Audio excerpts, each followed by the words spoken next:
वाहिगुरु साहिब जी। दोहरा जपै जगत में यो पई, सुनी बात दरगाहे। जपै जगत में जौ पई, सुनी बात दरगाह। भाई रतन सिंह जी कहते हैं,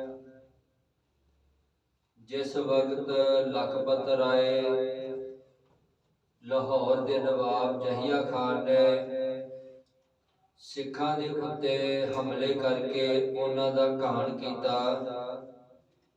सिखां दे उत्ते पहला घल्लूघारा वापरिया, जिस विच लगभग 7,000 तो लेके 10,000 के करीब सिखां नूं शहादत दा जाम पीना पिया। भाई रतन सिंह जी कहते हैं, परमात्मा की दरगाह विच ये सारियां गल्लां पहुंचियां। कल भी आपां थोड़ी जी विचार इस संबंधी कीती सी, तां जो लेखक दे वल्लों कवि दे वल्लों जो गल्लां कहीआं जा रहीआं हन, ओहदा पेशकारी दा तरीका आपदा है। ते बाणी दे विचों आपां कुछ वचन लए सन, तां जो कवि दे कहे हुए वचनां नूं आपां सही ढंग तरीके नाल समझ सकीए। अज भी थोड़े जे वचन आपां बाणी विचों लैणे हन, तां जो इस गल नूं आपां चंगे तरीके नाल समझ जाइए कि किसी भी कवि नूं पढ़ लईए, किसी भी ग्रंथ नूं पढ़ लईए, उस ग्रंथ दे करता ने गल नूं समझाउण वास्ते अपनी कलम दी ताकत दे नाल अलंकार वरतदिया होया उन्हां अलंकारां तो गल्लां कराईयां हन, तां जो वो गल कवि कहना चाहुंदा है वो गल दी समझ आ जावे।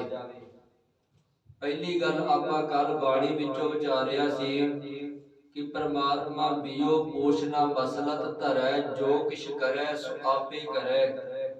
परमात्मा नूं इहदी कोई भी लोड़ नहीं कि वो किसी की सलाह लवे, कोई दरबार सजावे, कोई मीटिंग सजावे, उहदे विच दरबारियां की सलाह लई जावे, क्योंकि परमात्मा नूं इस चीज़ की कोई भी लोड़ नहीं है, क्योंकि परमात्मा सह भंग है, अपनी मर्जी दे नाल आप ही सारा कुछ करता है।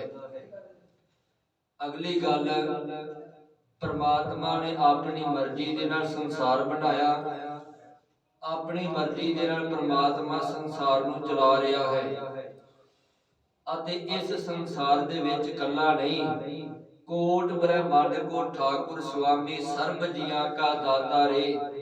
करोड़ा ब्रह्मांडां दे विच जो कुछ हो रहा है वो परमात्मा कल्ली कल्ली गल जानता है कि कित्थे की कुछ हो रहा है, किवें हो रहा है। जे कल्ली आपां इस धरती दी ही गल लै लईए ते बाणी दे विच एक वचन आउंदा है, हर अंदर बाहर एक तू जाने भेद, जो कीचै सो हर जानदा, मेरे मन हर चेत। बसदा कागद बनराज कलमा, लिखण कुछ होए पर पवन, बेअंत अंत न जाई पाया, गही नानक चरण सरन। गुरु साहब जी कहते हैं कि परमात्मा मनुख के अंदर की गल भी जानता है, मनुख के बाहर की गल भी जानता है। किहड़ा मनुख किहो जे कर्म कर रहा है, किहो जिहा अंदर विचारां लिया रहा है, किहो जे अंदर इहदे फुरने उठ रहे हैं, उस कल्ली कल्ली गल नूं गुरु परमात्मा जानता है, कल्ले कल्ले फुरने नूं जानता है। सतगुरु गुरु परमात्मा जिहड़ा वो घट घट के अंतर की जानत है। गुरु ग्रंथ साहब जी की बाणी दे विच एक वचन आपां कल विचारिया सी कि परमात्मा नूं भी जिहड़ा वा वो सामने बिठा के गुरु साहब जी ने भगत साहबान ने गल्लां कराईयां हन, क्योंकि तां जो मनुख नूं समझ आ जावे कि ये जिहड़ी गल जो भगत साहबान जी अपने शब्द विच कहणी चाहुंदे हन, उस गल नूं जिहड़ा मनुख पकड़ लवे, समझ आ जावे। क्योंकि जो भाई रतन सिंह जी ने हुण कहना है ਉਹਦੇ वास्ते सानू बाणी दे विचों 2-4 प्रमाण लैणे पैणगे तां जो भाई साहब जी दी कही हुई गल नूं सानू समझ आ जावे। क्योंकि संसार विच जो गल्लां प्रचलित हन वो बाणी दे विच शब्द लेके ਵਰਤੇ ਗਏ ਹਨ, ਪਰ ਉਹਨਾਂ ਸ਼ਬਦਾਂ ਦੇ ਵਿੱਚ ਵੀ ਸਤਿਗੁਰੂ ਜੀ ਨੇ ਇੱਕ ਪ੍ਰਮਾਤਮਾ ਦੇ ਨਾਲ ਹੀ ਜੋੜਿਆ ਹੈ। ਜਿਵੇਂ ਕਿ ਗੁਰੂ ਗ੍ਰੰਥ ਸਾਹਿਬ ਜੀ ਦੀ ਬਾਣੀ ਕਹਿੰਦੀ ਹੈ ਕਿ ਪ੍ਰਮਾਤਮਾ ਜਿਹੜਾ ਉਹ ਸਾਰੀਆਂ ਜਗ੍ਹਾ ਤੇ ਮੌਜੂਦ ਹੈ। ਕੋਈ ਉਹਦੀ ਇਹੋ ਜਿਹੀ ਖਾਸ ਜਗ੍ਹਾ ਨਹੀਂ ਜਿੱਥੇ ਉਹ ਦਰਬਾਰ ਸਜਾਉਂਦਾ ਹੈ, ਕਿਉਂਕਿ ਸਨਾਤਨ ਮਤ ਦੇ ਅਨੁਸਾਰ, ਉਹਨਾਂ ਦੇ ਅਨੁਸਾਰ ਸਵਰਗ ਵੀ ਇੱਕ ਵੱਖਰੀ ਜਗ੍ਹਾ ਹੈ, ਨਰਕ ਵੀ ਇੱਕ ਵੱਖਰੀ ਜਗ੍ਹਾ ਹੈ। ਇਸਲਾਮ ਧਰਮ ਦੇ ਮੁਤਾਬਕ ਪ੍ਰਮਾਤਮਾ ਅੱਲਾ ਜਿਹੜਾ ਹੈ ਉਹ ਸੱਤਵੇਂ ਅਸਮਾਨ ਤੇ ਬੈਠਾ ਹੋਇਆ ਹੈ।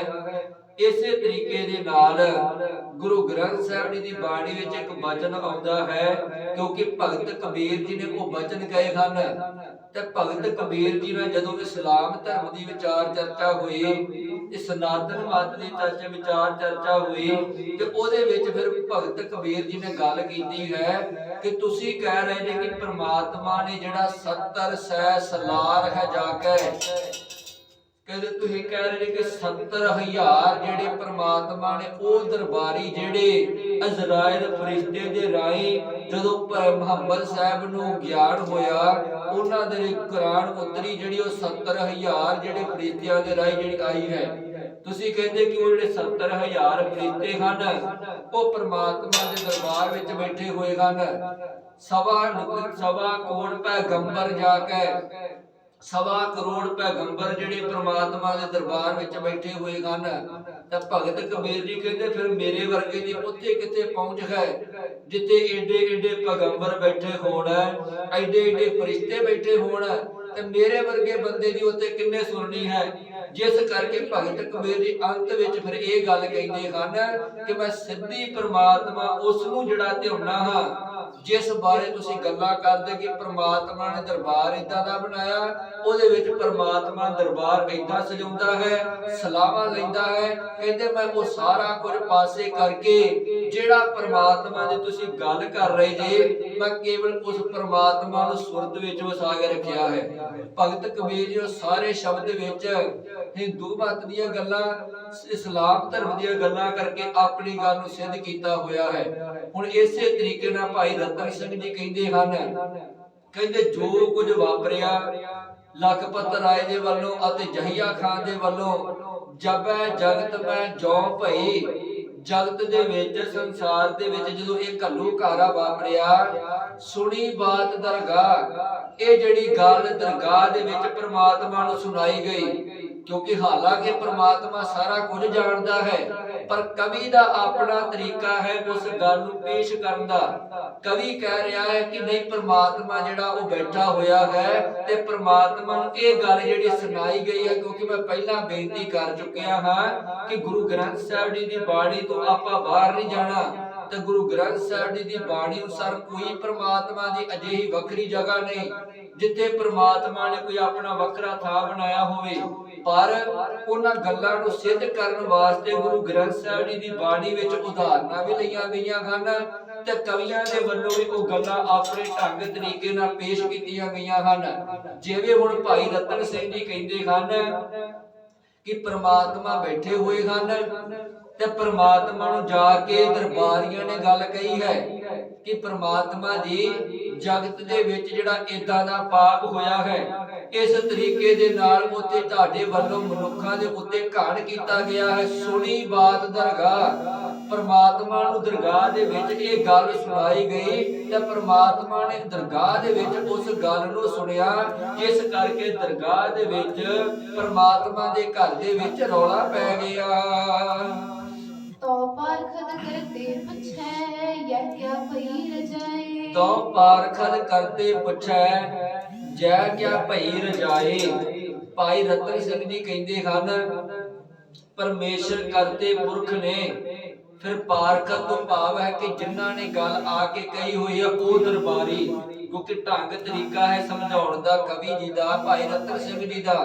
ਕਵੀ ਨੇ ਆ ਕੇ ਜਿਹੜੀ ਸਾਰੀ ਗੱਲ ਕਹੀ ਹੈ ਪ੍ਰਮਾਤਮਾ ਜੀ ਨੂੰ, ਤੇ ਪ੍ਰਮਾਤਮਾ ਕਰਤੇ ਪੁਰਖ ਨੇ ਦਰਬਾਰੀਆਂ ਨੂੰ ਫਿਰ ਪੁੱਛਿਆ ਹੈ ਕਿ ਜਗਤ ਦੇ ਵਿੱਚ ਫਿਰ ਇਹ ਕਿੱਦਾਂ ਦਾ ਹਨੇਰਾ ਪੈ ਗਿਆ, ਕਿਵੇਂ ਇਹ ਪਾਪ ਵਾਪਰ ਗਿਆ, ਕਿਵੇਂ ਇਹ ਜਿਹੜਾ ਵਾ ਲੋਕਾਂ ਉੱਤੇ ਜ਼ੁਲਮ ਹੋ ਗਿਆ। ਮੈਨੂੰ ਸਾਰੀ ਗੱਲ ਜਿਹੜੀ ਇਸ ਬਾਰੇ ਦੱਸੀ ਜਾਵੇ ਤਾਂ ਜੋ ਮੈਨੂੰ ਸਾਰਾ ਕੁਝ ਪਤਾ ਲੱਗ ਸਕੇ, ਮੈਨੂੰ ਚੰਗੀ ਤਰੀਕੇ ਨਾਲ ਢੰਗ ਤਰੀਕੇ ਨਾਲ ਪ੍ਰਮਾਤਮਾ ਜੀ ਕਹਿੰਦੇ ਹਨ ਦਰਬਾਰੀਆਂ ਨੂੰ ਕਿ ਮੈਨੂੰ ਇਸ ਗੱਲ ਨੂੰ ਸਹੀ ਤਰੀਕੇ ਦੇ ਨਾਲ ਹੌਲੀ ਹੌਲੀ ਜਿਹੜਾ ਸਾਰੀ ਗੱਲ ਨੂੰ ਸਮਝਾਇਆ ਜਾਵੇ। ਚੌਪਈ ਤਬੈ ਪਾਰਖਦ ਐਸੀ ਕਹੀ, ਤਬੇ ਪਾਰਖਦ ਐਸੀ ਕਹੀ। ਭਾਈ ਰਤਨ ਸਿੰਘ ਜੀ ਕਹਿੰਦੇ ਫਿਰ ਜਿਹੜੇ ਦਰਬਾਰੀ ਸਨ ਉਹਨਾਂ ਨੇ ਦਰਬਾਰ ਸਜਾਇਆ ਹੈ।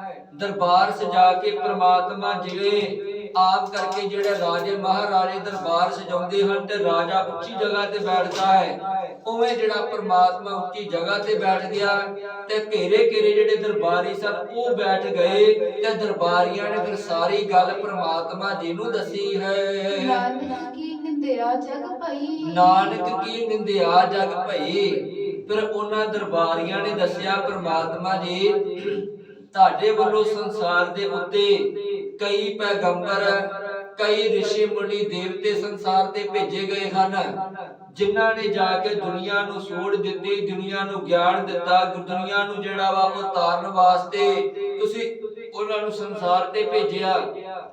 ਪਰ ਉਹਨਾਂ ਵਿੱਚੋਂ ਸਭ ਤੋਂ ਜੋ ਸਰੋਮੌਰ ਦਾ ਪੈਗੰਬਰ ਹੈ, ਜਿਹਨੂੰ ਗੁਰੂ ਨਾਨਕ ਪਾਤਸ਼ਾਹ ਕਿਹਾ ਜਾਂਦਾ ਹੈ, ਜਿਹਨੂੰ ਤੁਸੀਂ ਗੁਰੂ ਨਾਨਕ ਪਾਤਸ਼ਾਹ ਜੀ ਨੂੰ ਸੰਸਾਰ ਤੇ ਭੇਜਿਆ ਕਿਉਂਕਿ ਆਪ ਨਾਰਾਇਣ ਕਲਾ ਧਾਰ ਜਗ ਮੈਂ ਪਰਵਰਿਓ। ਸੁਣੀ ਪੁਕਾਰ ਦਾ ਤਾਰ ਪ੍ਰਭ ਗੁਰੂ ਨਾਨਕ ਜਗ ਮਾਹੇ ਪਠਾਇਆ। ਸਤਿਗੁਰ ਨਾਨਕ ਪ੍ਰਗਟਿਆ ਮਿੱਟੀ ਧੁੰਦ ਜਗ ਚਾਨਣ ਹੋਆ।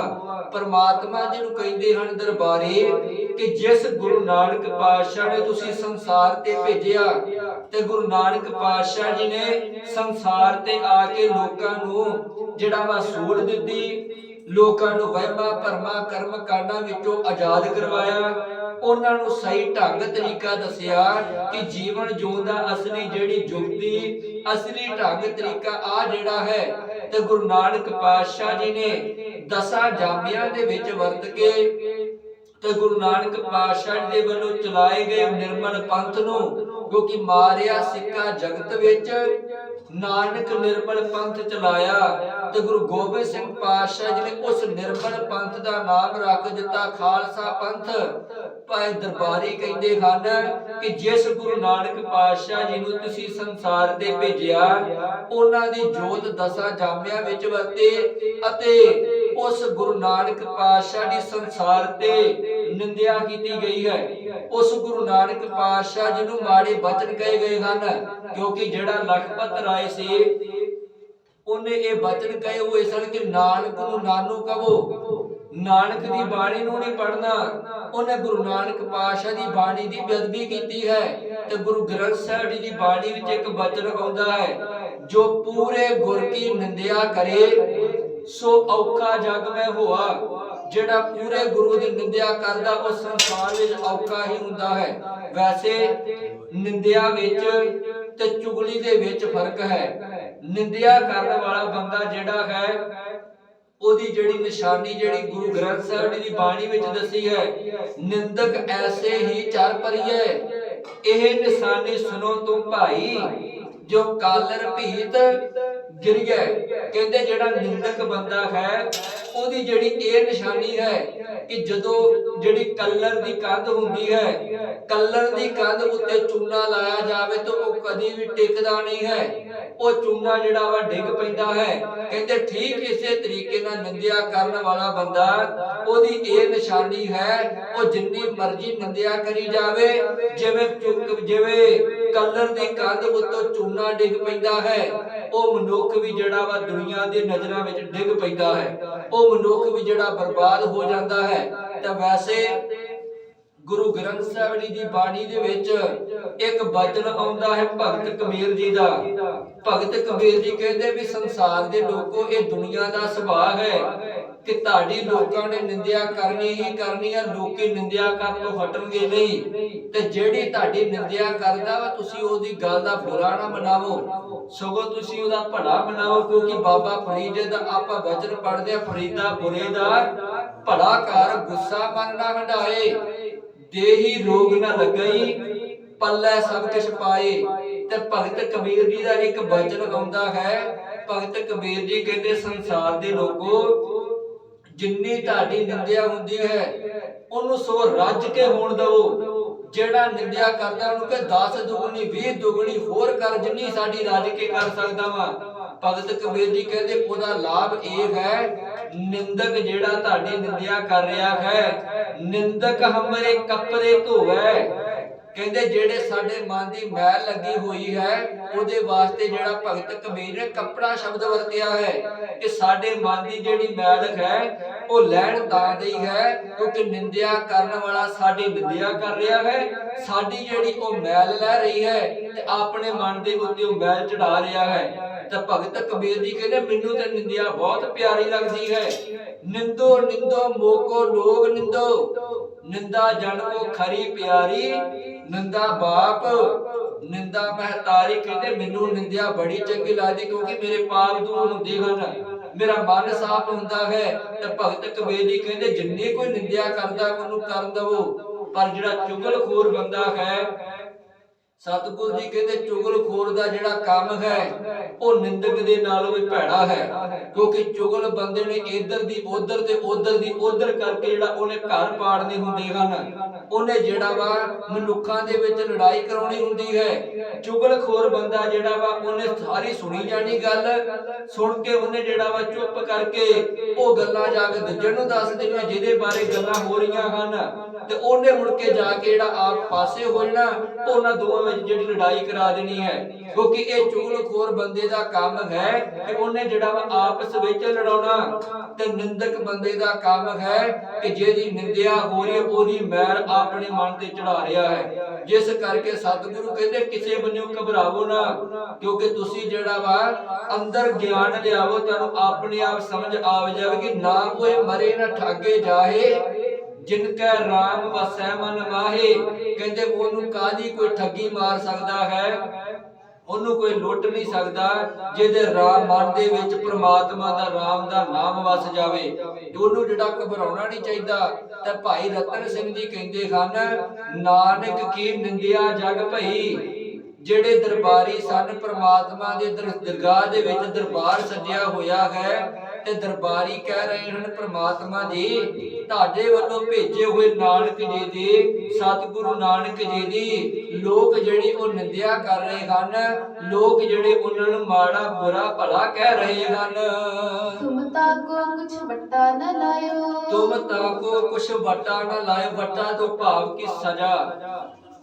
ਦਰਬਾਰੀ ਕਹਿੰਦੇ ਪ੍ਰਮਾਤਮਾ ਜੀ ਤੁਹਾਡਾ ਅਸੂਲ ਹੈ ਕਿ ਜੇ ਕੋਈ ਤੁਹਾਡੇ ਭਗਤ ਨੂੰ ਮਾੜਾ ਕਵੇ, ਉਹਨੂੰ ਜਿਹੜਾ ਵਾ ਮਾੜੇ ਬਚਨ ਕਵੇ, ਤੇ ਤੁਸੀਂ ਉਹਦੀ ਲਾਜ ਰੱਖਦੇ ਜੇ, ਆਪਣੇ ਭਗਤ ਦੀ ਪਿੱਠ ਨਹੀਂ ਲੱਗਣ ਦਿੰਦੇ। ਕਿਉਂਕਿ ਆਪਾਂ ਰੋਜ਼ ਬਾਣੀ ਵਿੱਚ ਪੜ੍ਹਦੇ ਹਾਂ, ਜੁਗ ਜੁਗ ਭਗਤਿ ਉਪਾਇਆ, ਪੈਜ ਰੱਖਦਾ ਆਇਆ RAM ਰਾਜੇ, ਹਰਨਾਕਸ ਦੁਸ਼ਟ ਹਰ ਮਾਰਿਆ, ਪ੍ਰਹਲਾਦ ਤਰਾਇਆ, ਅਹੰਕਾਰੀਆਂ ਨਿੰਦਕਾਂ ਪਿੱਠ ਦੇ ਨਾਮ ਦਿਓ, ਮੁਖ ਲਾਇਆ ਜਨ ਨਾਨਕ ਐਸਾ ਹਰ ਸੇਵਿਆ, ਅੰਤ ਲਏ ਛਡਾਇਆ। ਕਿਉਂਕਿ ਇਹ ਪ੍ਰਮਾਤਮਾ ਦਾ ਬਿਰਦ ਹੈ, ਪ੍ਰਮਾਤਮਾ ਭਗਤਾਂ ਦੀ ਜੁਗਾ ਜੁਗਾ ਤੋਂ ਰੱਖਦਾ ਆਇਆ ਹੈ, ਸਮੇਂ ਸਮੇਂ ਤੋਂ ਉਹ ਰੱਖਦਾ ਆਇਆ ਹੈ। ਤੇ ਦਰਬਾਰੀ ਕਹਿੰਦੇ ਪ੍ਰਮਾਤਮਾ ਜੀ ਤੁਸੀਂ ਜਿਹੜਾ ਵਾ ਆਪਣੇ ਭਗਤ ਨਾਨਕ ਦੀ ਜਿਹੜੀ ਉਹ ਲਾਜ ਨਹੀਂ ਰੱਖ ਰਹੇ, ਉਹਦੀ ਜਿਹੜੀ ਨਿੰਦਿਆ ਹੋ ਰਹੀ ਸੰਸਾਰ ਵਿੱਚ, ਲੋਕ ਉਹਨਾਂ ਨੂੰ ਮਾੜੇ ਬਚਨ ਕਹਿ ਰਹੇ ਹਨ, ਤੇ ਉਹਨਾਂ ਪਾਪੀਆਂ ਨੂੰ, ਉਹਨਾਂ ਦੁਸ਼ਟਾਂ ਨੂੰ ਤੁਸੀਂ ਅਜੇ ਤੱਕ ਸਜ਼ਾ ਨਹੀਂ ਦਿੱਤੀ। ਜੋ ਅੰਧੇਰ ਹੈ ਜਗ ਮੈਂ ਆਇਓ, ਜੋ ਅੰਧੇਰ ਹੈ ਜਗ ਮੈਂ ਆਇਓ। ਭਾਈ ਸਾਹਿਬ ਜੀ ਕਹਿੰਦੇ ਹਨ ਕਿ ਉਹ ਜਿਹੜੇ ਦਰਬਾਰੀ ਹਨ ਪ੍ਰਮਾਤਮਾ ਨੂੰ ਕਹਿੰਦੇ ਹਨ, ਪ੍ਰਮਾਤਮਾ ਜੀ ਤੁਸੀਂ ਜਿਸ ਵਕਤ ਜਗ ਦੇ ਵਿੱਚ ਹਨੇਰਾ ਛਾਇਆ ਹੋਇਆ ਸੀ, ਉਸ ਵਕਤ ਗੁਰੂ ਨਾਨਕ ਪਾਤਸ਼ਾਹ ਜੀ ਨੂੰ ਸੰਸਾਰ ਤੇ ਭੇਜਿਆ ਹੈ, ਤੇ ਗੁਰੂ ਨਾਨਕ ਪਾਤਸ਼ਾਹ ਜੀ ਦੇ ਵੱਲੋਂ ਗੁਰਬਾਣੀ ਇਸ ਜਗ ਮੈਂ ਚਾਨਣ ਕਰਮ ਵਸੈ ਮਨ ਆਏ। ਤਾਂ ਪਰ ਗੁਰੂ ਨਾਨਕ ਪਾਤਸ਼ਾਹ ਨੇ ਧੁਰਕੀ ਬਾਣੀ ਲੋਕਾਂ ਨੂੰ ਦਿੱਤੀ, ਤਾਂ ਜੋ ਉਸ ਗੁਰਬਾਣੀ ਦੇ ਚਾਨਣ ਦੇ ਨਾਲ ਮਨੁੱਖ ਜਿਹੜਾ ਆਪਣਾ ਜੀਵਨ ਜਿਹੜਾ ਉਹ ਸਫਲਾ ਕਰ ਸਕੇ। ਕਿਉਂਕਿ ਜਿਸ ਵਕਤ ਗੁਰੂ ਨਾਨਕ ਪਾਤਸ਼ਾਹ ਜੀ ਦਾ ਪ੍ਰਕਾਸ਼ ਹੋਇਆ ਹੈ, ਆਪਾਂ ਇਤਿਹਾਸ ਸਾਰੇ ਜਾਣਦੇ ਹਾਂ ਕਿ ਕਿਵੇਂ ਉਸ ਵਕਤ ਜਿਹੜਾ ਸਮਾਜ ਚਾਰ ਹਿੱਸਿਆਂ ਵਿੱਚ ਵੰਡਿਆ ਹੈ। ਕਿਵੇਂ ਜਿਹੜਾ ਰਾਜਨੀਤੀ ਭਾਰੀ ਹੈ, ਕਿਵੇਂ ਧਰਮ ਦਾ ਪਰਦਾ ਲੈ ਕੇ ਓਟ ਲੈ ਕੇ ਲੋਕਾਂ ਨੂੰ ਵਹਿਮਾਂ ਭਰਮਾਂ ਕਰਮਾਂ ਕੰਡ ਵਿੱਚ ਪਾਇਆ ਜਾ ਰਿਹਾ ਹੈ। ਤੇ ਗੁਰੂ ਨਾਨਕ ਪਾਤਸ਼ਾਹ ਜੀ ਨੇ ਆ ਕੇ ਇਹਨਾਂ ਸਾਰਿਆਂ ਵਿੱਚ ਸੁਧਾਰ ਕੀਤਾ ਹੈ। ਰਾਜੇ ਨੂੰ ਵੀ ਉਹਦਾ ਫਰਜ਼ ਸਮਝਾਇਆ, ਧਰਮੀ ਬੰਦੇ ਨੂੰ ਵੀ ਉਹਨੂੰ ਫਰਜ਼ ਸਮਝਾਇਆ, ਅਤੇ ਜਿਹੜਾ ਸਮਾਜ ਚਾਰ ਹਿੱਸਿਆਂ ਵਿੱਚ ਬ੍ਰਾਹਮਣ ਖੱਤਰੀ ਸ਼ੂਦ ਵੈਸ ਵਿੱਚ ਵੰਡ ਦਿੱਤਾ ਸੀ, ਉਹਨਾਂ ਨੂੰ ਵੀ ਜਿਹੜਾ ਇੱਕ ਕਰ ਦਿੱਤਾ ਕਿ ਅਸਲ ਵਿੱਚ ਭਲਿਓ ਲੋਕੋ ਐਵੇਂ ਵੰਡੀਆਂ ਨਾ ਪਾਵੋ, ਪ੍ਰਮਾਤਮਾ ਨੇ ਸਾਰਿਆਂ ਨੂੰ ਇੱਕ ਹੀ ਪੈਦਾ ਕੀਤਾ ਹੈ। ਇਹ ਵੰਡੀਆਂ ਤੁਸੀਂ ਪਾ ਰਹੇ ਜੇ, ਇਹ ਵੰਡੀਆਂ ਬ੍ਰਾਹਮਣ ਦੇ ਵੱਲੋਂ ਤੁਹਾਨੂੰ ਤੁਹਾਡੇ ਦਿਮਾਗ ਵਿੱਚ ਪਾ ਦਿੱਤੀਆਂ ਹਨ, ਬਿਠਾ ਦਿੱਤੀਆਂ ਹਨ, ਜਿਨ੍ਹਾਂ ਨੂੰ ਤੁਸੀਂ ਜਿਹੜਾ ਹਜੇ ਤੱਕ ਹੰਢਾ ਕੇ ਬੈਠੇ ਜੇ। ਤੇ ਗੁਰੂ ਨਾਨਕ ਪਾਤਸ਼ਾਹ ਜੀ ਨੇ ਸੰਸਾਰ ਤੇ ਆ ਕੇ ਇਹਨਾਂ ਸਾਰੀਆਂ ਚੀਜ਼ਾਂ ਨੂੰ ਦੂਰ ਕੀਤਾ। ਪਰ ਦਰਬਾਰੀ ਕਹਿੰਦੇ ਨੇ ਪ੍ਰਮਾਤਮਾ ਜੀ, ਲੋਕ ਗੁਰੂ ਨਾਨਕ ਪਾਤਸ਼ਾਹ ਜੀ ਦੀ ਬਾਣੀ ਤੋਂ ਟੁੱਟ ਗਏ ਹਨ, ਜਿਸ ਕਰਕੇ ਜਿਹੜਾ ਲੋਕ ਗੁਰੂ ਨਾਨਕ ਪਾਤਸ਼ਾਹ ਦੀ ਸਿੱਖਿਆ ਨੂੰ ਅਪਣਾ ਨਹੀਂ ਰਹੇ, ਗੁਰੂ ਨਾਨਕ ਪਾਤਸ਼ਾਹ ਜੀ ਦੀ ਜੋ ਵਿਚਾਰਧਾਰਾ ਹੈ ਉਹਨਾਂ ਤੋਂ ਦੂਰ ਹੋ ਰਹੇ ਹਨ, ਜਿਸ ਕਰਕੇ ਫਿਰ ਸੰਸਾਰ ਦੇ ਵਿੱਚ ਹਨੇਰਾ ਛਾ ਗਿਆ ਹੈ। ਜੋ ਅੰਧੇਰ ਜਗ ਮੈਂ ਆਇਓ, ਉਹ ਜਿਹੜਾ ਹਨੇਰਾ ਫਿਰ ਜਗ ਦੇ ਵਿੱਚ ਛਾ ਗਿਆ ਹੈ, ਜਿਸ ਕਰਕੇ ਲੋਕ ਫਿਰ ਪਾਪ ਕਰ ਰਹੇ ਹਨ, ਜਿਸ ਕਰਕੇ ਲੋਕ ਫਿਰ ਜ਼ੁਲਮ ਕਰ ਰਹੇ ਹਨ। ਦਰਬਾਰੀ ਕਹਿੰਦੇ ਨੇ ਪ੍ਰਮਾਤਮਾ ਜੀ, ਗੁਰੂ ਨਾਨਕ ਪਾਤਸ਼ਾਹ ਜੀ ਦੀ ਬਾਣੀ ਦੇ ਨਾਲ ਚਾਨਣ ਹੋਣਾ ਸੀ, ਤੇ ਲੋਕ ਗੁਰੂ ਨਾਨਕ ਪਾਤਸ਼ਾਹ ਦੀ ਬਾਣੀ ਨੂੰ ਪੜ੍ਹ ਨਹੀਂ ਰਹੇ, ਜਿਸ ਕਰਕੇ ਫਿਰ ਜਗ ਦੇ ਵਿੱਚ ਉਹ ਚਿੱਟਾ ਹਨੇਰਾ ਅਤੇ ਉਹ ਅਗਿਆਨਤਾ ਦਾ ਕਾਲਾ ਹਨੇਰਾ ਉਹ ਫਿਰ ਜਿਹੜਾ ਛਾਇਆ ਹੋਇਆ ਹੈ। ਤੇ ਲੋਕ ਜਿਹੜੇ ਫਿਰ ਉਸੇ ਤਰੀਕੇ ਦੇ ਨਾਲ ਜ਼ੁਲਮ ਦੀ ਚੱਕੀ ਦੇ ਵਿੱਚ ਪਿੱਛੇ ਜਾ ਰਹੇ ਹਨ, ਅਤੇ ਧਰਮੀ ਲੋਕ, ਰਾਜਨੀਤੀ ਲੋਕ ਇਹ ਫਿਰ ਲੋਕਾਂ ਨੂੰ ਜਿਹੜਾ ਉਸੇ ਤਰੀਕੇ ਨਾਲ ਦਬਾ ਕੇ, ਉਸੇ ਤਰੀਕੇ ਨਾਲ ਉਹਨਾਂ ਨੂੰ ਜਿਹੜਾ ਪੈਰਾਂ ਦੀ ਜੁੱਤੀ ਬਣਾ ਰਹੇ ਹਨ, ਉਸੇ ਤਰੀਕੇ ਨਾਲ ਉਹਨਾਂ ਨੂੰ ਜ਼ੁਲਮ ਦੇ ਵਿੱਚ ਜਿਹੜਾ ਵਾ ਪੀਸ ਰਹੇ ਹਨ, ਜਿਸ ਤਰੀਕੇ ਨਾਲ ਗੁਰੂ ਨਾਨਕ ਪਾਤਸ਼ਾਹ ਦਾ ਪਹਿਲਾਂ ਪੀਸਿਆ ਜਾਂਦਾ ਸੀ ਤੇ ਗੁਰੂ ਨਾਨਕ ਪਾਤਸ਼ਾਹ ਨੇ ਆ ਕੇ ਬਾਹਰ ਕੱਢਿਆ। ਪਰ ਉਹ ਚੀਜ਼ਾਂ ਹੁਣ ਫਿਰ ਜਿਹੜੀਆਂ ਹੋ ਰਹੀਆਂ ਹਨ, ਦਰਬਾਰੀ ਇਹ ਗੱਲ ਪਰਮਾਤਮਾ ਜੀ ਨੂੰ ਕਹਿ ਰਹੇ ਹਨ। ਤੋਹਰਾ ਜਬ ਅੰਧੇਰ ਕਰ ਦੀਪ ਹੋਏ, ਮਦ ਸੂਰਜ ਚੜੇ ਆਕਾਸ਼। ਜਿਮ ਅੰਧੇਰ ਕਰ ਦੀਪ ਹੋਏ, ਮਦ ਸੂਰਜ ਚੜੇ ਆਕਾਸ਼। ਭਾਈ ਰਤਨ ਸਿੰਘ ਜੀ ਇੱਕ ਉਦਾਹਰਨ ਦੇ ਕੇ ਸਮਝਾਉਂਦੇ ਹਨ ਕਿ ਬਾਣੀ ਕਿਵੇਂ ਹਨੇਰੇ ਨੂੰ ਦੂਰ ਕਰਦੀ ਹੈ, ਬਾਣੀ ਕਿਵੇਂ ਮਨੁੱਖ ਦੇ ਅੰਦਰ ਅਗਿਆਨਤਾ, ਵਹਿਮ ਭਰਮ, ਕਰਮ ਕਾਂਡਾਂ ਨੂੰ ਦੂਰ ਕਰਦੀ ਹੈ। ਉਹ ਇੱਕ ਉਦਾਹਰਨ ਦੇ ਕੇ ਸਮਝਾਉਂਦੇ ਹਨ।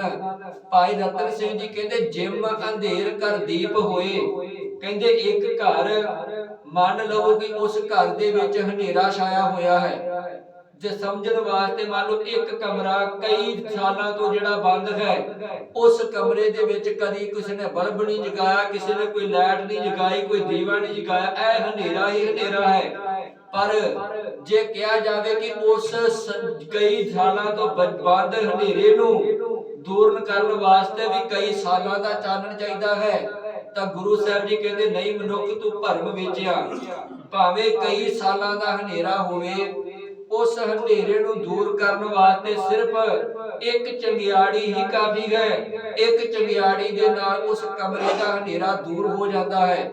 ਭਾਈ ਰਤਨ ਸਿੰਘ ਜੀ ਕਹਿੰਦੇ ਹਨ ਜਿਵੇਂ ਘਰ ਦੇ ਵਿੱਚ ਹਨੇਰਾ ਹੋਵੇ, ਉਸ ਹਨੇਰੇ ਨੂੰ ਦੂਰ ਕਰਨ ਵਾਸਤੇ ਘਰ ਦੇ ਵਿੱਚ ਦੀਪ ਜਗਾ ਦਿੱਤਾ ਜਾਵੇ, ਦੀਵਾ ਜਗਾ ਦਿੱਤਾ ਜਾਵੇ, ਤੇ ਘਰ ਦਾ ਜਿਹੜਾ ਹਨੇਰਾ ਦੂਰ ਹੋ ਜਾਂਦਾ ਹੈ। ਇਸੇ ਤਰੀਕੇ ਦੇ ਨਾਲ ਜਿਸ ਮਨੁੱਖ ਦੇ ਮਨ ਦੇ ਵਿੱਚ ਜਨਮਾਂ ਜਨਮਾਂ ਦਾ ਹਨੇਰਾ ਹੈ, ਤਾਂ ਗੁਰੂ ਗ੍ਰੰਥ ਸਾਹਿਬ ਜੀ ਦੀ ਬਾਣੀ ਦੇ ਨਾਲ ਜੁੜ ਜਾਵੇ ਕਿ ਜਿਹੜਾ ਹਨੇਰਾ ਬਾਹਰੀ ਤੌਰ ਤੇ ਦੀਵੇ ਨਾਲ ਦੂਰ ਹੁੰਦਾ ਹੈ, ਮਨ ਦਾ ਹਨੇਰਾ ਗੁਰੂ ਗ੍ਰੰਥ ਸਾਹਿਬ ਜੀ ਦੀ ਬਾਣੀ ਦੇ ਨਾਲ, ਗੁਰੂ ਨਾਨਕ ਪਾਤਸ਼ਾਹ ਜੀ ਦੀ ਵਿਚਾਰਧਾਰਾ ਨਾਲ ਦੂਰ ਹੁੰਦਾ ਹੈ। ਕਿਉਂਕਿ ਗਿਆਨ ਅੰਜਨ ਗੁਰ ਦਿਓ, ਅਗਿਆਨ ਅੰਧੇਰ ਵਿਨਾਸ਼, ਹਰ ਕਿਰਪਾ ਤੇ ਸੰਤ ਭੇਟਿਆ, ਨਾਨਕ ਮਨ ਪ੍ਰਗਾਸ। ਤੇ ਇੱਕ ਬਚਨ ਗੁਰੂ ਅੰਗਦ ਪਾਤਸ਼ਾਹ ਜੀ ਨੇ ਬਾਣੀ ਵਿੱਚ ਕਿਹਾ ਹੋਇਆ ਹੈ। ਗੁਰੂ ਅੰਗਦ ਪਾਤਸ਼ਾਹ ਕਹਿੰਦੇ ਇਹ ਜ਼ਰੂਰੀ ਨਹੀਂ ਕਿ ਬਾਹਰੀ ਤੌਰ ਤੇ ਜਿੰਨਾ ਮਰਜ਼ੀ ਚਾਨਣ ਕਰ ਲਵੋਗੇ ਤੇ ਉਸ ਚਾਨਣ ਦੇ ਨਾਲ ਮਨ ਦਾ ਹਨੇਰਾ ਦੂਰ ਹੋਵੇਗਾ। ਕਹਿੰਦੇ ਬਾਹਰੀ ਤੌਰ ਤੇ ਭਾਵੇਂ 100 ਚੰਦਰਮਾ ਚੜਾ ਲਵੋ ਤੇ ਭਾਵੇਂ ਹਜ਼ਾਰਾਂ ਸੂਰਜ ਚੜ ਜਾਣ, ਬਾਹਰੀ ਤੌਰ ਦੇ ਚਾਨਣ ਦੇ ਨਾਲ ਮਨ ਦਾ ਜਿਹੜਾ ਹਨੇਰਾ ਉਹ ਕਦੀ ਦੂਰ ਨਹੀਂ ਹੋਵੇਗਾ, ਕਿਉਂਕਿ ਬਾਹਰੀ ਚਾਨਣ ਦੇ ਨਾਲ ਕੁਦਰਤੀ ਹਨੇਰਾ ਹੀ ਕੇਵਲ ਦੂਰ ਹੋਵੇਗਾ। ਜੇ ਆਖੋ ਕਿ ਇਸ ਚਾਨਣ ਦੇ ਨਾਲ ਮਨ ਦਾ ਹਨੇਰਾ ਦੂਰ ਹੋ ਜਾਵੇ ਤੇ ਗੁਰੂ ਅੰਗਦ ਪਾਤਸ਼ਾਹ ਕਹਿੰਦੇ ਨਹੀਂ, ਜੇ ਮਨ ਦਾ ਹਨੇਰਾ ਦੂਰ ਕਰਨਾ ਤੇ ਉਹ ਗੁਰੂ ਤੋਂ ਬਿਨਾਂ ਹਨੇਰਾ ਦੂਰ ਨਹੀਂ ਹੋਵੇਗਾ। ਜੇ 100 ਚੰਦਾ ਉਗਵੇ ਸੂਰਜ ਚੜੇ 1000, ਏਤੇ ਚਾਨਣ ਹੁੰਦਿਆਂ ਗੁਰ ਬਿਨ ਘੋਰ ਅੰਧਾਰ। ਗੁਰੂ ਤੋਂ ਬਿਨਾ ਅੰਦਰ ਕੱਪ ਹਨੇਰਾ ਹੀ ਹਨੇਰਾ ਹੈ, ਕਿਉਂਕਿ ਅੰਦਰ ਦਾ ਹਨੇਰਾ ਉਹ ਗੁਰੂ ਦੇ ਗਿਆਨ ਨਾਲ ਦੂਰ ਹੋਣਾ ਹੈ, ਅੰਦਰ ਦਾ ਹਨੇਰਾ ਗੁਰੂ ਦੀ ਸਿੱਖਿਆ ਦੇ ਨਾਲ ਦੂਰ ਹੋਣਾ ਹੈ। ਬਾਹਰੀ ਹਨੇਰਾ ਜਿਹੜਾ ਉਹ ਪ੍ਰਮਾਤਮਾ ਦੇ ਕੁਦਰਤੀ ਤਰੀਕੇ ਦੇ ਨਾਲ ਸੂਰਜ ਅਤੇ ਚੰਦਰਮਾ ਨਾਲ ਦੂਰ ਹੋ ਸਕਦਾ ਹੈ, ਪਰ ਜਿਹੜਾ ਮਨ ਦਾ ਹਨੇਰਾ ਉਹ ਕੇਵਲ ਤੇ ਕੇਵਲ ਗੁਰੂ ਦੇ ਗਿਆਨ ਦੇ ਨਾਲ ਹੀ ਦੂਰ ਹੋਣਾ ਹੈ। ਜਿਮ ਅੰਧੇਰ ਕਰ ਦੀਪ ਹੋਏ, ਮਦ ਸੂਰਜ ਚੜੇ ਆਕਾਸ਼।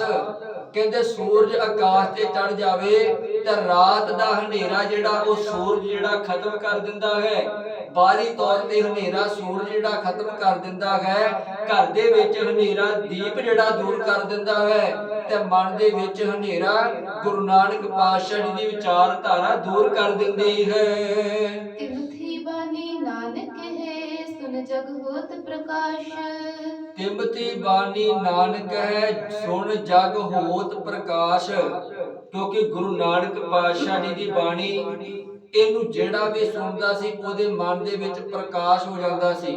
ਜਿਵੇਂ ਉਦਾਹਰਨ ਦੇ ਤੌਰ ਤੇ, ਕਿਉਂਕਿ ਬਾਣੀ ਵਿੱਚ ਤਾਕਤ ਉਨੀ ਹੀ ਹੈ। ਜਿਹੜੀ ਬਾਣੀ ਗੁਰੂ ਨਾਨਕ ਪਾਤਸ਼ਾਹ ਜੀ ਨੇ ਗਾਈ, ਜਿੰਨੀ ਤਾਕਤ ਗੁਰੂ ਨਾਨਕ ਪਾਤਸ਼ਾਹ ਜੀ ਦੀ ਬਾਣੀ ਵਿੱਚ ਉਦੋਂ ਸੀ, ਉਨੀ ਹੀ ਤਾਕਤ ਗੁਰੂ ਗ੍ਰੰਥ ਸਾਹਿਬ ਜੀ ਦੀ ਬਾਣੀ ਵਿੱਚ ਅੱਜ ਵੀ ਹੈ। ਬਸ ਫਰਕ ਕੀ ਰਹਿ ਗਿਆ ਹੈ? ਕਬੀਰ ਸਤਿਗੁਰ ਜੀ ਕਹਿੰਦੇ ਹਨ, ਭਗਤ ਕਬੀਰ ਜੀ, ਭਗਤ ਕਬੀਰ ਜੀ ਕਹਿੰਦੇ, ਕਬੀਰ ਸਿੱਖ ਸਾਖਾ ਬਹੁਤੇ ਕੀਏ, ਕੇਸੋ ਕੀਓ ਨਾ ਮੀਤ। ਕਹਿੰਦੇ ਮਨੁੱਖ ਨੇ ਜਿਹੜਾ ਵਾ ਉਹ ਯਾਰ ਮਿੱਤਰ ਤੇ ਬੜੇ ਬਣਾ ਲਏ ਹਨ, ਪਰ ਜਿਹੜਾ ਕੇਸਾਂ ਵਾਲਾ ਪਰਮਾਤਮਾ ਸੀ ਉਹਨੂੰ ਯਾਰ ਮਿੱਤਰ ਨਹੀਂ ਬਣਾਇਆ। ਕਬੀਰ ਜੀ ਕਹਿੰਦੇ ਹਨ ਕਿ ਮਨੁੱਖ ਜਿਸ ਕਰਕੇ ਕਮੀ ਆ ਰਹੀ ਹੈ ਉਹ ਤਾਂ ਆ ਰਹੀ ਹੈ, ਜਿਹਨੂੰ ਤੂੰ ਮਿੱਤਰ ਬਣਾਉਣਾ ਸੀ ਉਹਨੂੰ ਮਿੱਤਰ ਬਣਾਇਆ ਨਹੀਂ, ਤੇ ਜਿਹਨੂੰ ਮਿੱਤਰ ਨਹੀਂ ਸੀ ਬਣਾਉਣਾ ਉਹਨਾਂ ਮਿੱਤਰਾਂ ਨੂੰ ਬਣਾ ਕੇ ਤੂੰ ਕਹਿ ਰਿਹਾ ਵਾ ਕਿ ਮੈਂ ਜੀਵਨ ਸਫਲਾ ਕਰ ਲਵਾਂਗਾ। ਕਹਿੰਦੇ ਏਦਾਂ ਜੀਵਨ ਸਫਲ ਨਹੀਂ ਹੋਵੇਗਾ। ਜਿਹੜਾ ਕੇਸਾਂ ਵਾਲਾ ਪਰਮਾਤਮਾ ਮਿੱਤਰ ਹੈ, ਜੇ ਉਹਨੂੰ ਮਿੱਤਰ ਬਣਾਵੇਗਾ ਤਾਂ ਹੀ ਜਿਹੜਾ ਵਾ ਉਹ ਗੁਰੂ ਨਾਨਕ ਪਾਤਸ਼ਾਹ ਦੀ ਵਿਚਾਰਧਾਰਾ ਨੂੰ ਅਪਣਾ ਕੇ ਜਿਹੜਾ ਵਾ ਤੂੰ ਜਨਮ ਸਫਲਾ ਕਰ ਸਕੇਗਾ। ਭਾਈ ਸਤਿਗੁਰੂ ਜੀ ਕਹਿੰਦੇ ਹਨ ਕਿ ਗੁਰੂ ਗ੍ਰੰਥ ਸਾਹਿਬ ਜੀ ਦੀ ਬਾਣੀ ਦੇ ਵਿੱਚ ਜਿਹੜਾ ਮਨੁੱਖ ਗੁਰਬਾਣੀ ਨੂੰ ਪੜ੍ਹੇਗਾ, ਗੁਰਬਾਣੀ ਨੂੰ ਧਿਆਵੇਗਾ, ਗੁਰਬਾਣੀ ਦੇ ਚੱਲੇਗਾ, ਉਸ ਮਨ ਦੇ ਵਿੱਚ ਜਿਹੜਾ ਪ੍ਰਕਾਸ਼ ਹੋਵੇਗਾ ਹੀ ਹੋਵੇਗਾ। ਕਿਉਂਕਿ ਗੁਰੂ ਨਾਨਕ ਪਾਤਸ਼ਾਹ ਜੀ ਦੀ ਬਾਣੀ ਨੂੰ ਪੜ੍ਹਨ ਦੇ ਨਾਲ ਅਤੇ ਸੁਣਨ ਦੇ ਨਾਲ ਜਿਹੜਾ ਅੰਦਰ ਪ੍ਰਕਾਸ਼ ਹੁੰਦਾ ਹੀ ਹੁੰਦਾ ਹੈ। ਜਿਵੇਂ ਉਦਾਹਰਨ ਦੇ ਤੌਰ ਤੇ ਭਾਈ ਸੱਜਣ ਠੱਗ ਜਿਹਨੂੰ ਆਪਾਂ ਕਹਿੰਦੇ ਹਾਂ, ਉਹਨੇ ਕਦੀ ਵੀ ਜਿਹੜਾ ਵਾ ਪ੍ਰਮਾਤਮਾ ਦਾ ਨਾਮ ਨਹੀਂ ਸੀ ਜਪਿਆ, ਕਿਉਂਕਿ ਉਹਦਾ ਜੀਵਨ ਪੜ੍ਹ ਕੇ ਵੇਖ ਲਵੋ ਉਹਨੇ ਠੱਗੀਆਂ ਹੀ ਮਾਰੀਆਂ ਹਨ। ਪਰ ਗੁਰੂ ਨਾਨਕ ਪਾਤਸ਼ਾਹ ਦਾ ਇੱਕੋ ਬਚਨ ਉਹਨੇ ਸੁਣਿਆ, ਉੱਜਲ ਕਹਿਆ ਚਿਲਕਣਾ ਘੋਟਮ ਕਾਲੜੀ ਮਸ, ਧੋਤਿਆਂ ਝੂਠ ਨਾ ਉਤਰੈ, ਜੇ ਸੋ ਧੋਵਾ ਤਿਸ ਸੱਜਣ ਸੇਈ ਨਾਲ ਮੈਂ ਚਲਦਿਆਂ ਨਾਲ ਚਲਨ, ਜਿੱਥੇ ਲੇਖਾ ਮੰਗੀਏ ਤਿੱਥੇ ਖੜੇ ਦਸਨ। ਆ ਸ਼ਬਦ ਗੁਰੂ ਨਾਨਕ ਪਾਤਸ਼ਾਹ ਦਾ ਉਹਨੇ ਸੁਣਿਆ ਸੀ ਤੇ ਗੁਰੂ ਨਾਨਕ ਪਾਤਸ਼ਾਹ ਜੀ ਦਾ ਉਹ ਮੁਰੀਦ ਬਣ ਗਿਆ ਸੀ। ਜਿਨਨੇ ਗੁਰੂ ਗ੍ਰੰਥ ਸਾਹਿਬ ਜੀ ਦੀ ਬਾਣੀ ਨੂੰ ਸੁਣਿਆ ਹੈ, ਜਿਨਨੇ ਪੜਿਆ ਹੈ, ਤੇ ਨਾਲ ਇੱਕ ਗੱਲ ਸਤਿਗੁਰੂ ਜੀ ਦੀ ਹੋਰ ਹੈ, ਸੁਣਿਆ ਮੰਨਿਆ ਮਨ ਕੀਤਾ ਭਾਉ। ਜਿਨਨੇ ਸੁਣ ਕੇ ਮੰਨ ਕੇ ਤੇ ਪ੍ਰੇਮ ਕੀਤਾ ਹੈ, ਪ੍ਰਕਾਸ਼ ਉਹਦੇ ਅੰਦਰ ਹੋਵੇਗਾ। ਪਰ ਜੇ ਕੋਈ ਕਵੇ ਕਿ ਮੈਂ ਪੜ੍ਹੀ ਜਾ ਰਿਹਾ ਹਾਂ, ਮੈਂ ਸੁਣ ਰਿਹਾ ਵਾਂ ਤੇ ਉਹਨੂੰ ਅਪਣਾ ਨਹੀਂ ਰਿਹਾ, ਸਤਿਗੁਰੂ ਜੀ ਕਹਿੰਦੇ ਨੇ ਪੜਿਆ ਨਾ ਹੀ ਭੇਦ ਬੁੱਝਿਆ ਪਾਵਨਾ। ਕਹਿੰਦੇ ਕਿੰਨਾ ਪੜਨ ਦੇ ਨਾਲ ਵੀ ਭੇਦ ਨਹੀਂ ਪਵੇਗਾ, ਕਿਉਂਕਿ ਪੜਨ ਵਾਲੇ ਸਤਿਗੁਰੂ ਜੀ ਕਹਿੰਦੇ ਬੜੇ ਹਨ, ਪਰ ਜਿੰਨਾ ਚਿਰ ਉਹਨੂੰ ਬੁੱਝਿਆ ਨਹੀਂ, ਉਹਨੂੰ ਵਿਚਾਰਿਆ ਨਹੀਂ, ਸਤਿਗੁਰੂ ਕਹਿੰਦੇ ਗੱਲ ਤਾਂ ਵੀ ਨਹੀਂ ਬਣਨੀ। ਪਹਿਲਾਂ ਪੜ ਕੇ ਉਹਨੂੰ ਜਿਹੜਾ ਵਾ ਸਮਝ, ਤੇ ਸਮਝ ਕੇ ਉਹਨੂੰ ਕਮਾ। ਸਤਿਗੁਰੂ ਜੀ ਕਹਿੰਦੇ ਤੇਰੇ ਅੰਦਰ ਪ੍ਰਕਾਸ਼ ਹੋ ਜਾਵੇਗਾ। ਭਾਈ ਰਤਨ ਸਿੰਘ ਜੀ ਕਹਿੰਦੇ ਤਿਮਥੀ ਬਾਣੀ ਨਾਨਕੈ ਸੁਰ ਜਗ ਹੋਤ ਪ੍ਰਕਾਸ਼। ਜਿਹੜੀ ਬਾਣੀ ਗੁਰੂ ਨਾਨਕ ਪਾਤਸ਼ਾਹ ਦੀ ਬਾਣੀ ਨੂੰ ਸੁਣ ਕੇ ਜਗਤ ਦੇ ਵਿੱਚ ਮਨੁੱਖ ਦੇ ਮਨ ਦੇ ਵਿੱਚ ਪ੍ਰਕਾਸ਼ ਹੋ ਜਾਂਦਾ ਸੀ। ਦਰਬਾਰੀ ਕਹਿੰਦੇ ਹਨ ਪ੍ਰਮਾਤਮਾ ਜੀ ਅੱਜ ਉਹ ਲੋਕ ਗੁਰੂ ਨਾਨਕ ਪਾਤਸ਼ਾਹ ਦੀ ਬਾਣੀ ਨੂੰ ਸੁਣ ਨਹੀਂ ਪਾ ਰਹੇ, ਉਹ ਗੁਰੂ ਨਾਨਕ ਪਾਤਸ਼ਾਹ ਦੀ ਬਾਣੀ ਤੋਂ ਦੂਰ ਹੋ ਗਏ ਹਨ, ਗੁਰੂ ਨਾਨਕ ਪਾਤਸ਼ਾਹ ਜੀ ਦੀ ਬਾਣੀ ਨੂੰ ਪੜ੍ਹਦੇ ਨਹੀਂ ਹਨ, ਸੰਗਤ ਨਹੀਂ ਕਰਦੇ, ਕਿਉਂਕਿ ਜ਼ੁਲਮੀ ਲੋਕਾਂ ਨੇ ਇੰਨਾ ਜ਼ਿਆਦਾ ਜ਼ੁਲਮ ਕਰ ਦਿੱਤਾ ਹੈ, ਲੋਕਾਂ ਨੂੰ ਇੰਨਾ ਜ਼ਿਆਦਾ ਡਰਾ ਦਿੱਤਾ ਹੈ, ਜਿਸ ਕਰਕੇ ਤੁਹਾਡੇ ਵੱਲੋਂ ਭੇਜੇ ਹੋਏ ਗੁਰੂ ਨਾਨਕ ਪਾਤਸ਼ਾਹ ਜੀ ਦੀ ਲੋਕ ਜਿਹੜੇ ਉਹ ਨਿੰਦਿਆ ਕਰ ਰਹੇ ਹਨ। ਇਸ ਤਰੀਕੇ ਦੇ ਨਾਲ ਦਰਬਾਰੀਆਂ ਨੇ ਸਾਰੀ ਗੱਲ ਜਿਹੜੀ ਉਹ ਪ੍ਰਮਾਤਮਾ ਨੂੰ ਦੱਸੀ ਤੇ ਫਿਰ ਪ੍ਰਮਾਤਮਾ ਨੇ ਫਿਰ ਇੱਕ ਖੇਡ ਵਰਤਾਈ ਹੈ, ਉਹਨੂੰ ਵੀ ਭਾਈ ਰਤਨ ਸਿੰਘ ਨੇ ਆਪਣੇ ਢੰਗ ਤਰੀਕੇ ਨਾਲ ਪੇਸ਼ ਕੀਤਾ ਹੈ ਤਾਂ ਜੋ ਪ੍ਰਮਾਤਮਾ ਨੇ ਜੋ ਦਰਬਾਰੀਆਂ ਨੂੰ ਫਿਰ ਜਵਾਬ ਦਿੱਤਾ, ਉਹ ਜਵਾਬ ਦੇ ਰਾਹੀਂ ਭਾਈ ਰਤਨ ਸਿੰਘ ਜੀ ਆਪਣੀ ਗੱਲ ਨੂੰ ਸਿੱਧ ਕਰ ਸਕਣ। ਉਹ ਵਿਚਾਰ ਆਪਾਂ ਕੱਲ ਨੂੰ ਕਰਾਂਗੇ। ਇੰਨੀਆਂ ਬੇਨਤੀਆਂ ਪ੍ਰਵਾਨ ਕਰਨੀਆਂ, ਵਿਚਾਰਾਂ ਕਰਦਿਆਂ ਬੇਅੰਤ ਗਲਤੀਆਂ ਹੋਈਆਂ ਨੇ, ਗੁਰੂ ਅਤੇ ਸੰਗਤ ਬਖਸ਼ਣਹਾਰ ਹੈ। ਵਾਹਿਗੁਰੂ ਜੀ ਕਾ ਖਾਲਸਾ, ਵਾਹਿਗੁਰੂ ਜੀ ਕੀ ਫਤਿਹ। ਵਿਸਰਨਾ ਹੀ ਦਾਤਾਰ